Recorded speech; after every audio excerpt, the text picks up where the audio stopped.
1756। বাইরে তখন গ্রীষ্মের দাবদাহ। আকাশে ঝুলে থাকা এক অদৃশ্য অন্ধকার। মুর্শিদাবাদের রাজপ্রাসাদে যেন কেবল বাতাসের শব্দে বেঁচে আছে। আলীবর্দী খান মারা গেছেন। তার মৃত্যুর খবর গোটা মুর্শিদাবাদকে এক শোকের আবরণে মুড়ে দেয়।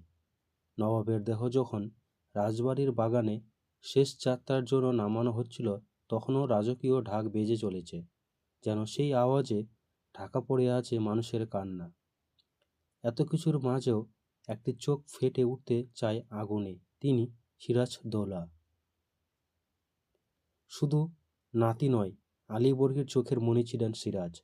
ছোটবেলা থেকেই রণচণ্ডী স্বভাব, অসহিষ্ণুতা, তীব্র আবেগ আর সাহসিকতা তাকে গড়ে তুলেছিল রাজসিংহাসনের উত্তরসূরি হিসেবে। আজ তিনি বাংলার নবাব, কিন্তু সেই সিংহাসন যেন আগুনে পোড়া। রাজমুকুট নয়, এক বিষ মুকুট। রাজপরিষদে তখন মুখ বুজে থাকা কয়েকটি চেহারা। মীর জাফর দাঁড়িয়ে আছেন সামান্য পিছনে, নত দৃষ্টি। ঘাসিটি বেগম, মুখে অভিব্যক্তির এক অদ্ভুত মিশেল, আতঙ্ক, অভিমান আর কোথাও এক গভীর ক্ষোভ। সিরাজ মৃদু গলায় বলেন, আমি রাজা হতে আসিনি, আমি বাংলা রক্ষা করতে এসেছি। যদি দরকার হয় একা রক্ষা করব। ইংরেজ ফরাসি সকলকে বুঝিয়ে দেব এ দেশ কার। এই উচ্চারণে কেঁপে ওঠে সভার দেওয়াল, কিন্তু কেউ কিছু বলে না। শুধু এক কোনায় বসে থাকা জগৎ শেঠ চোখের কোণে অদ্ভুত হাসি নিয়ে বলে ওঠেন, বড্ড তরুণ নবাব, বড্ড তরুণ। সে রাত প্রাসাদের ছাদে দাঁড়িয়ে ছিলেন সিরাজ। আকাশে চাঁদ নেই, বাতাস ভারী। এক টিয়া পাখি খাঁচার ভিতর কাঁপছে, যেমন কাঁপে ইতিহাসের পাতা, যার ভেতর লেখা হয়ে যাচ্ছে এক জাতির পতনের প্রাক কাহিনী। কলকাতার দুর্গ ও শত্রুর মুখোমুখি। 1756 সালের জুন মাস। মুর্শিদাবাদ থেকে কলকাতার দিকে দৃষ্টিপাত করছেন সিরাজ। দূর থেকে শুনছেন একটি শহরের নীরব বিদ্রোহ, যেটা এখনো মুখ খুলে ওঠেনি, কিন্তু ভিতরে ভিতরে গজি তুলেছে একটি ব্রিটিশ দুর্গ। কয়েক মাস ধরেই খবর আসছিল ইস্ট ইন্ডিয়া কোম্পানি গোপনে কলকাতার দুর্গ নির্মাণ করছে, অস্ত্র জড়ো করছে। এই কোম্পানির অনুমতি ছিল শুধু বাণিজ্যের, কিন্তু তারা এখন রাজত্বের গন্ধ পাচ্ছে। সিরাজ সভা সদনের বলেন, আমি বাংলার নবাব, আমার চোখের সামনে কেউ দুর্গ বানাবে তা আমি সহ্য করব না। তা আমি কি করে সহ্য করব? মন্ত্রীদের অনেকেই সাবধান হতে বলেন, কিন্তু সিরাজের চোখে তখন আগুন। এক তরুণ রাজপুরুষের অভিষেক। সিরাজ নিজের হাতে যুদ্ধের পরিকল্পনা করেন। দুদিনের মধ্যে বাহিনী প্রস্তুত, হাজার হাজার সৈন্য, ঘোড় সাওয়ার, কামান, হাতি। একদিন সকালে তিনি নিজের ঘোড়ায় চড়ে বিদায় নেন মুর্শিদাবাদ থেকে। পিছনে দাঁড়িয়েছিল দাসী মেহেরু সেনা, যার চোখে জল আর ঠোঁটে ছিল একটি অসমাপ্ত প্রার্থনা। কলকাতার দিকে অভিযান। 1756 সালের 16 জুন সিরাজ বাহিনী নিয়ে এসে পৌঁছান কলকাতার বাইরে। ইংরেজদের ফোর্ট উইলিয়াম তখন প্রায় দুর্গে পরিণত হয়ে গেছে। তারা বন্দুক, কামান আর সৈন্য এনে রক্ষার প্রস্তুতি নিয়েছে, কিন্তু সিরাজ চুপ থাকেন না। 16 জুন নবাবের সেনারা দুর্গ ঘেরাও করে। কয়েক ঘন্টার মধ্যে ফোর্ট উইলিয়ামের চারপাশে শুরু হয় কামানের গর্জন। ইংরেজরা হতভম্ব, তারা এমন প্রস্তুতির আশা করেনি। অনেক ইংরেজ পালিয়ে যান, কেউ কেউ আত্মসমর্পণ করে। ব্ল্যাক হোল ইতিহাসের বিতর্কিত অধ্যায়। পরদিন রাতে কয়েকজন ইংরেজ বন্দী হন। তাদের রাখা হয় দুর্গের একটি ছোট্ট ঘরে। ইতিহাস যাকে ডাকে ব্ল্যাক হোল অব ক্যালকাটা নামে। ইংরেজদের দাবি সেখানে 146 জন বন্দী ছিল, যাদের মধ্যে গরমে ও শ্বাসরোধে 123 জন মারা যান। যদিও ইতিহাসবিদদের অনেকে বলেন সংখ্যাটি অতি রঞ্জিত। এই ঘটনাটা ইউরোপ ব্যাপক প্রচারিত হয়, যা পরবর্তীতে ইংরেজদের প্রতিশোধমূলক যুদ্ধ শুরু করার একটি বড় অজুহাত হয়। ঝড়ের আগে শূন্যতা। সিরাজ যুদ্ধ জিতলেন, কলকাতা পুনরুদ্ধার হলো, কিন্তু সেই জয়ের ভিতরেও জন্ম নিয়েছে বিশ্বাসঘাতকতার বীজ। কলকাতা অভিযানের পর তার সৈন্যরা উৎসবে মেতে উঠলেন। নবাবের চোখে খেলা ছিল অদ্ভুত অস্থিরতা। রাতে খাওয়ার পর ছাদের নিচে দাঁড়িয়ে তিনি বলছিলেন মীর মদিনাকে নিয়ে, এই শহরটা নীরব। এই নীরবতা আমি চিনতে শিখেছি। সত্যিকারের বিপদ বন্দুকে নয়, বন্ধুর হাসির ভিতর লুকানো থাকে। একজন জয়ী নবাব রাতে ঘুমাতে পারলেন না, আর মুর্শিদাবাদের এক গোপন ঘরে মোমবাতির আলোয় কাগজে কাগজে লেখা হচ্ছে গোপন চুক্তি মীর জাফর, রবার্ট ক্লাইভ ও জগৎ সেটের মধ্যে। অন্দরমহলের বিষক্রিয়া। মুর্শিদাবাদের রাজপ্রাসাদ অনেকটা এক নিঃশব্দ ঝর্ণার মতো, বাইরে থেকে শান্ত, ভিতর থেকে ক্ষয়ে যাচ্ছে। সিরাজ উদৌলার কলকাতা বিজয়ের খবর যখন প্রাসাদে পৌঁছায়, সবাই মুখে অভিনন্দন জানালেও হৃদয়ের গভীরে ছিল ঈর্ষা ও আতঙ্ক। ঘাসিটি বেগম নবাবের খালা, আলীবর্দী খানের বড় কন্যা, সেদিন দুপুরের অন্দরমহলে বারান্দায় বসে বলেছিলেন তার বিশ্বস্ত দাসী আসামকে, এই ছেলেটা আমাদের রক্ত, তবু ওর মেজাজটা আগুনের মতো। আগুন দিয়ে আগুন নিভানো যায় না, সময় এসেছে তাকে নিভিয়ে দেওয়ার। ঘাসিটির সঙ্গে সম্পর্ক ছিল না সিরাজের। তিনি চেয়েছিলেন তার আত্মীয় শোকজং নবাব হোক, কিন্তু আলীবর্দী খানের ইচ্ছা বিরুদ্ধে কিছু বলা সম্ভব হয়নি। এখন তিনি চুপচাপভাবে নিজস্ব জাল বুনছেন, এক অদৃশ্য সাপের মতো অপেক্ষায়। বিষক্রিয়া শুরু। রাজ পরিষদে এক এক করে জমে উঠছে গোপন মিটিং। ঘাসেটি যোগাযোগ রাখছেন মীর জাফরের সাথে, আর সঙ্গে যুক্ত হয়েছেন বাংলার সবচেয়ে শক্তিশালী বণিক জগৎ শেঠ। ঘাসেটি মীর জাফরকে বলেন, তোমার হাতে সেনাবাহিনী, কিন্তু তুমি নিজেই জানো না তুমি কত শক্তিশালী। সিরাজকে সরিয়ে দিলে তুমি নবাব হবে, আমি থাকবো তোমার পাশেই। মীর জাফর নতমুখ। তিনি জানেন সিরাজ তাকে বিশ্বাস করেন, কিন্তু তার মধ্যেও জন্ম নিয়েছে দীর্ঘদিনের বঞ্চনার বেদনা। টাকার খেলা শুরু। জগৎ শেঠ, তার ধন সম্পদের পরিমাণ ছিল সম্রাটের সমান। তিনিও চুক্তিতে রাজি হলেন। তিনি বলেন, আমাদের ব্যবসার সিরাজের রাগের মাঝে নষ্ট হয়ে যাবে। ইংরেজরা হিসেবি, তারা যা চায় তা নেই, বিনিময়ে নিরাপত্তা দেয়। যদি দরকার পড়ে আমি কোম্পানিকে টাকা দেব, কিন্তু সিরাজকে সরাতে হবে। অন্ধকার জমছে। এক সন্ধ্যায় ঘাসেটি একটি পত্র লেখেন রবার্ট ক্লাইভের উদ্দেশ্যে। চিঠিতে লেখা, আমরা বাংলার ভেতরে তৈরি করেছি তোমার জন্য পথ, কিন্তু আমাদের দরকার একজন কুশলী সৈনিক যে সিরাজকে শেষ করে দিয়ে সিংহাসনে বসবে। তার নাম মীর জাফর। তুমি তার সঙ্গে যোগাযোগ করো। প্রাসাদের চারিদিক শান্ত, কিন্তু বাতাসে ছড়িয়ে পড়ছে ষড়যন্ত্রের গন্ধ। ঘাসেটির খেলা ও জগৎ সেটের সোনার ফাঁদ। মুর্শিদাবাদ শহরে তখন উৎসব চলছে। কলকাতা বিজয়ের পর লোকেরা বিশ্বাস করছে সিরাজ এক অনন্য নবাব, কিন্তু তারই মাঝে ঘাসেটি ও তার দোসেরা বসেছেন এক গোপন সভায়।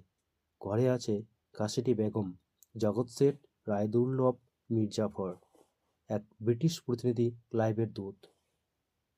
চূড়ান্ত চুক্তি হয়। চুক্তির শর্ত, এক, সিরাজকে পরাজিত করলে নবাব হবেন মীর জাফর। 2, কোম্পানি পাবে সমস্ত ব্যবসায়িক সুবিধা। 3, জগৎ শেঠ দেবে কোম্পানিকে বিপুল পরিমাণ অর্থ। আর 4, ঘাসেটি বেগম রাখবেন অন্দরমহলের প্রভাব। এই চুক্তির সাক্ষী হয়ে থাকে একটি সোনার পাতায় লেখা সন্ধি। জগৎ শেঠ নিজ হাতে লিখে দেন সিরাজের পতনের দাম। বিশ্বাসঘাতকতার প্রস্তুতি।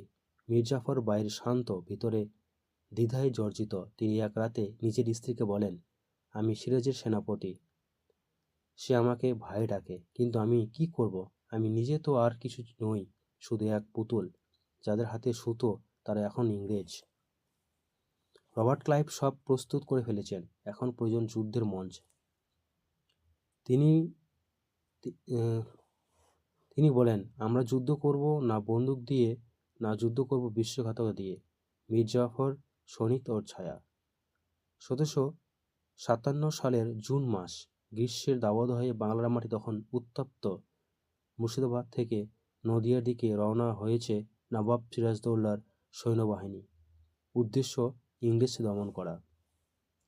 সেনাপতির নাম মীর জাফর আলী খান, একজন অভিজ্ঞ যোদ্ধা যে বহু যুদ্ধে দেখেছে, রক্তপাত করেছে, দেশ রক্ষা করেছে। কিন্তু আজ তার হৃদয়ে চলছে আর এক যুদ্ধ, বিশ্বাস বনাম প্রলোভন। সিরাজ নবাব তাকে বলেছিলেন, মীর জাফর, তুমি আমার ঠাকুরদার সময় থেকে পরিবারের লোক। আমি তোমার উপর ভরসা রেখেছি, তুমি আমার জন্য শেষ পর্যন্ত থাকবা, তাই তো? মীর জাফর শুধু মাথা নিচু করে বলেছিলেন, আমি আপনার সৈনিক নবাব, যেখানে যাবেন সেখানে থাকব। কিন্তু সে রাতে জগৎ শেঠের মানুষ এক টুকরো চিঠি হাতে দেয়। রবার্ট ক্লাইভ লিখেছেন, সেনাপতি, পলাশির প্রান্তে যুদ্ধ হবে, কিন্তু আপনি যুদ্ধ করবেন না। আপনার নীরবতা হবে আমাদের জয়। তারপর নবাব হবেন আপনি। এক সৈনিকের নিঃশব্দ কান্না। মীর জাফরের ঘুম আসে না। তিনি স্ত্রীর পাশে বসে কাঁপা গলায় বলেন, আমি এক সৈনিক ছিলাম, আজ এক ছায়া হয়ে গেছি। যার প্রতি বিশ্বাস রেখেছিলাম তাকেই বিশ্বাসঘাতকতা করতে হবে। দেশ আমাকে কোন নামে ডাকবে জানি না। স্ত্রীর হাতে হাত চেপে ধরেন, কিন্তু কিছু বলতে পারেন না। যুদ্ধের পূর্বরাত। সিরাজ তার সেনাবাহিনীর মধ্যে ঘুরে বেড়ান। যুদ্ধের আগে অদ্ভুত এক নীরবতা। মীর জাফর তখনও তার পাশে দাঁড়িয়ে। সিরাজ বলেন, এ রাতে নীরবতা জানি জাফর ভাই, সকাল হলে হয়তো আমাদের ইতিহাস বদলে যাবে। পলাশির পথে পদধ্বনি। 23শে জুন 1757, ভোরবেলা, পলাশির প্রান্তর, চারপাশে কুয়াশা। একদিকে নবাব সিরাজের 50,000 সৈন্য, কামান, ঘোড় সাওয়ার, হাতি। অন্যদিকে রবার্ট ক্লাইভের মাত্র 3,000 ইংরেজ ও ভারতীয় সিপাহী। তবুও ব্রিটিশ বাহিনীর চেহারায় কোনো ভয় নেই, কারণ তারা জানে যুদ্ধের অর্ধেক আগেই জিতে গিয়েছে। সিরাজের একাকিত্ব। শুধু যুদ্ধ হয় সকাল 8টায়। প্রথম আঘাত করেন সিরাজের কামান বাহিনী। ইংরেজরা পিছু হটে, ধুলার ঝড় ওঠে, কিন্তু ঠিক তখনই মীর জাফরের বাহিনী দাঁড়িয়ে থাকে চুপচাপ। না কোনো অগ্রগতি, না কোনো গুলি। তারা যেন মূর্তির মতো চুপচাপ দাঁড়িয়ে দেখে সিরাজের পতন। সিরাজ বারবার বার্তা পাঠান, জাফর ভাই, সামনে আসুন, যুদ্ধ করুন। কিন্তু কোনো উত্তর আসে না। যুদ্ধ না বিশ্বাসঘাতকতা? রবার্ট ক্লাইভ তার ক্যাম্পে বসে বলেন, জাফর তার কাজ করেছে, এখন শুধু সময়ের অপেক্ষা। দুপুর গড়িয়ে বিকেল হতেই সিরাজের সেনাদল মনোবল হারায়। রায়দুর্লভ, ইয়ান লুফ, মোহনলাল সবাই একে একে সরে দাঁড়ায়। সিরাজ যুদ্ধক্ষেত্রে দাঁড়িয়ে কাঁপা কণ্ঠে বলেন, আমি একা যুদ্ধ করব। যদি সবাই চলে যায় তবুও বাংলার শেষ নবাব যুদ্ধ করেই হারবে। পতনের সূচনা। শেষ বিকেলের যুদ্ধ শেষ হয়। সিরাজ পালিয়ে যান নদিয়ার দিকে। ব্রিটিশরা মুর্শিদাবাদে ঢুকে পড়ে। মীর জাফর পরদিন আনুষ্ঠানিকভাবে নবাব হিসেবে শপথ নেন, কিন্তু সেই হাসির মধ্যে ছিল পরাজয়ের বিষ। সবাই জানে তিনি জিতলেন না, তিনি বিক্রি হলেন। পলাশির যুদ্ধ হয়তো 3 ঘন্টা স্থায়ী হয়েছিল, কিন্তু তার প্রতিধ্বনি চলবে 200 বছরের উপনিবেশে, যেখানে এক নবাবের কান্না গিয়েছে হারিয়ে। আর ইতিহাসে লেখা হয়েছে, মীর জাফর বিশ্বাসঘাতকের প্রতীক, নবাবের শেষ নিঃশ্বাস। 23শে জুন 1757, পলাশির প্রান্তরে পরাজিত নবাব সিরাজদৌল্লা পালাচ্ছেন। একদা যিনি ছিলেন বাংলার তখ্তের অধিপতি, আজ তিনি রণভঙ্গ দিয়ে ফিরছেন নিঃসঙ্গ, বিধ্বস্ত, বিশ্বাসঘাতকতার জর্জরিত এক যুবক হয়ে। পালানোর বর্ণনা। মুর্শিদাবাদের প্রাসাদে ফিরে তিনি জানতে পারেন ঘাসেটি বেগম প্রাসাদের কন্ট্রোল নিয়েছেন। জগৎ শেঠ প্রাসাদের কোষাগার দখল করেছেন, আর মীর জাফর শপথ নিতে যাচ্ছে নতুন নবাব হিসেবে। সিরাজ তখন দেহরক্ষী, স্ত্রী লুবুবুন সেনা, আর মাত্র কয়েকজন বিশ্বাসযোগ্য ভৃত্য নিয়ে এক ছোট্ট নৌকে চড়ে পালিয়ে যান নদিয়া ও পাটনার দিকে। তিনি ছদ্মবেশে থাকেন, এক দরবেশের পোশাকে। নবাবের নিঃশেষ আত্মা। পথে চলার সময় নদীর ধারে বসে স্ত্রীকে বলেন, আমার কিছু ছিল না, শুধু সত্তা ছিল, সেইটাও আজ বিক্রি হয়ে গেছে। আমি বাংলা নবাব ছিলাম, আজ আমি ইতিহাসের এক ভুল। তিনি নিজের হাতে খুলে রাখেন রাজমুকুটের গহনা, তারপর নদীর জলে ভাসিয়ে দেন। একদিন ভাগলপুরের কাছে তাকে চিনে ফেলে এক স্থানীয় গ্রামবাসী। খবর যায় মীর জাফরের পুত্রের কাছে। মিরন সেনা পাঠিয়ে তাকে ধরে নিয়ে আসে মুর্শিদাবাদে। সিরাজকে রাখা হয় প্রাসাদের নিচের অন্ধকারের কুঠুরিতে। তার চোখে তখন অভিমান নেই, কেবল বিষণ্ণতা। মিরন ভয় পেত সিরাজ আবার ফিরে আসতে পারে।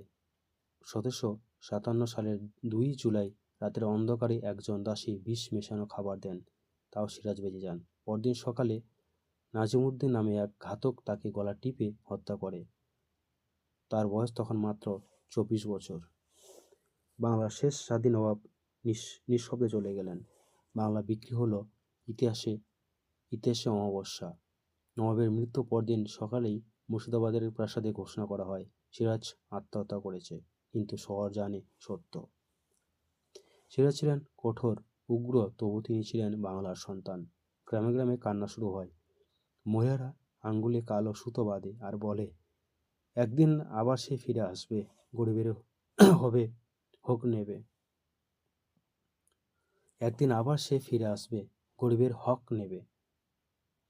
ইংরেজ ইস্ট ইন্ডিয়া কোম্পানি এবার পুরস্কার দেয় তাদের সহচরে। মীর জাফর পায় নবাবের আসন, ঘাসেডি বেগম পান প্রাসাদের বিশেষ অংশ, জজ সেট পায় সুদে টাকা ফেরতের প্রতিশ্রুতি, রবার্ট ক্লাইভ পান 13 লাখ রুপি ব্যতিক্রমী উপহার। কোম্পানির প্রায় বাংলার ব্যবসায় একচেটিয়া অধিকার। এই যুদ্ধের লাভ হয় কারো ব্যক্তিগত, আর কারো ক্ষতি হয় পুরো দেশের। ইতিহাসে অমাবস্যা। এক বৃদ্ধ পণ্ডিত বলেন সেই সময়, আজ বাংলা থেকে সূর্য ডুবে গেল। এখন যা দেখা যাবে তা শুধু ছায়া, ব্রিটিশ ছায়া। বাংলার স্বাধীনতা হারালো একটি যুদ্ধের জন্য নয়, কিছু মুষ্টিমেয় মানুষের লোভের জন্য। সিরাজকে ইতিহাস নানা নামে ডাকে। কেউ বলে তিনি ছেলে মানুষ, কেউ বলে দূরদৃষ্টিহীন। কিন্তু সত্য হলো তিনি একা ছিলেন সবাইকে ঠেকাতে। তিনি হয়তো জেতেননি, কিন্তু বিক্রি হননি। আর যারা জিতেছিলেন তারা ইতিহাসে থেকে গেছেন বিশ্বাসঘাতক বলে। 1757 সালের জুলাই সিরাজদৌল্লার মৃত্যুতে মুর্শিদাবাদের অন্দরমহল নীরব, কিন্তু কলকাতার ফোর্ট উইলিয়ামে বাজছে বিজয়ের সানাই। রবার্ট ক্লাইভের অফিসে তো নতুন মানচিত্র আঁকা হচ্ছে। বাংলা, বিহার, উড়িষ্যা সব যেন কোম্পানির প্রপার্টি হয়ে গেছে। মীর জাফর আলী খান মুর্শিদাবাদের নবাবের সিংহাসনে বসেন। তিনি ভাবেন এখন তিনি স্বাধীন, কিন্তু কিছুদিনের মধ্যেই বুঝতে পারেন তিনি আর কিছুই নন, শুধু একটি ইংরেজ নিয়ন্ত্রিত পুতুল।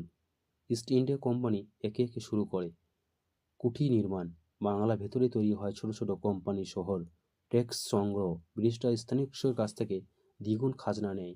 ব্যবসা একচেটিয়া, কাপড়, রেশম, নীল সব কিনে নেয় কম দামে, আবার চড়া দামে বিক্রি করে ইংল্যান্ডে। বাংলার ব্যবসায়ী ও কৃষকরা দিশেহারা হয়ে পড়ে।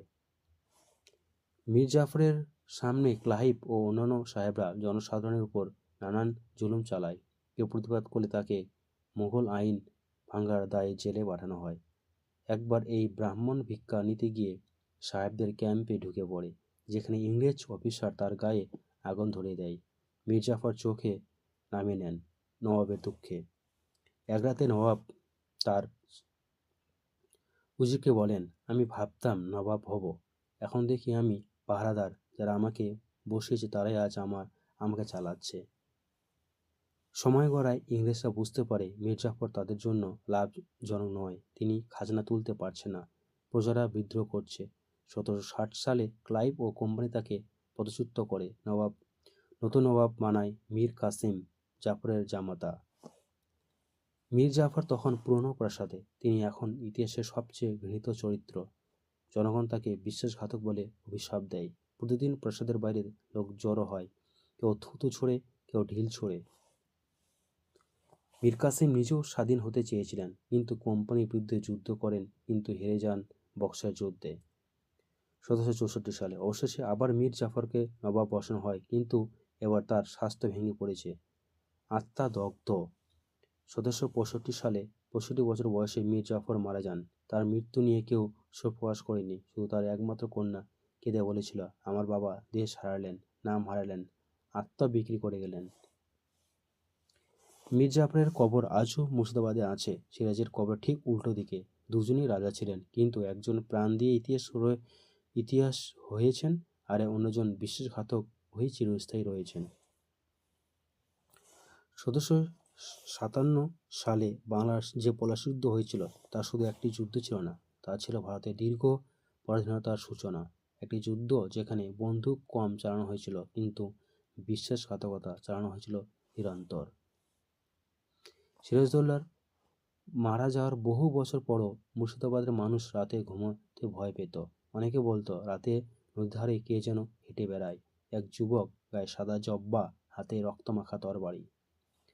মুর্শিদাবাদের হাজারদুয়ারি প্রাসাদের রাতের নিঃশব্দতা ভাঙত একটানা শিক শিক শব্দে। দরমানেরা বলতো, রোজ রাত 2টোয় কেউ যেন কেঁদে বলে, আমার বাংলা, আমার বাংলা। নবাবের মৃত্যুর পর গ্রামে গ্রামে তৈরি হয় লোককথা, মায়েরা সন্তানকে শোনায়।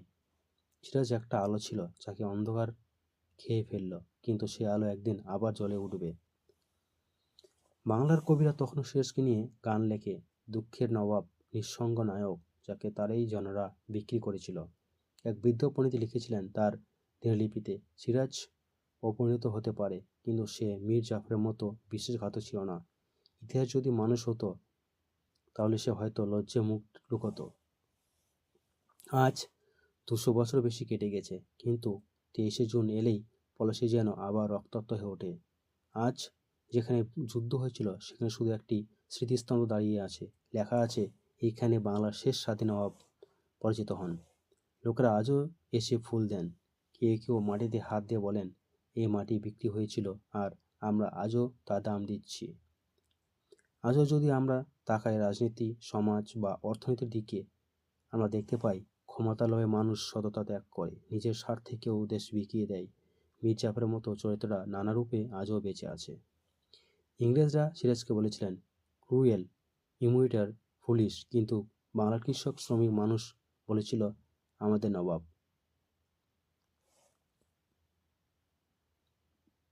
এক বৃদ্ধ একদিন পলাশের স্মৃতিস্তম্ভের সামনে দাঁড়িয়ে বলেন, তুই হেরে গেছিস ঠিকই, কিন্তু তুই বিক্রি হসনি বাবারে, তোর মতো হারা মানুষই আমাদের প্রেরণা। পলাশীর যুদ্ধ একদিন হয়েছিল, কিন্তু তার ছায়া এখনও বাংলার প্রতিটি হৃদয়ে ছড়িয়ে আছে। সিরাজ মারা যাননি, তিনি আমাদের বিবেকের গভীরে এখনো জীবিত। অমাবস্যা নবাব একটি স্মৃতিচিহ্ন, একটি কাহিনী, একজন রাজা যিনি বাঁচতে পারেননি, তবু বিক্রি হননি।